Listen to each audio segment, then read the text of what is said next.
Ngoni so tahu, setiap tanggal 23 Juni diperingati sebagai Hari Janda Internasional atau International Widows Day. Pertama kali diinisiasi oleh The Lumba Foundation pada tahun 2005, sebuah organisasi asal Inggris yang peduli terhadap hak dan kesejahteraan para janda di seluruh dunia. Mengapa dipilih tanggal 23 Juni? Karena pada tanggal itu di tahun 1954, Sri Mati Puspawati, ibunda Lord Raj Lumba, pendiri Lumba Foundation menjadi janda pada usia 37 tahun, dengan 7 anak untuk dibesarkan sendiri.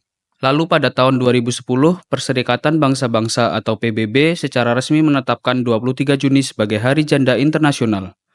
Karena menurut data PBB, ada lebih dari 250 juta janda di dunia dan jutaan di antaranya mengalami diskriminasi sosial, kekerasan berbasis gender, akses minim terhadap pendidikan dan pekerjaan, terpinggirkan dari sistem hukum dan warisan. Melalui Hari Janda Internasional, dunia diajak untuk menghapus stigma dan diskriminasi, memberi akses ekonomi dan hukum yang adil, mendukung pemberdayaan perempuan dalam segala status sosialnya. Hari ini menjadi pengingat bahwa status janda bukanlah aib. Mereka adalah perempuan kuat yang seringkali menjadi tulang punggung keluarga. Hari ini, mari kita hentikan stigma dan berikan dukungan.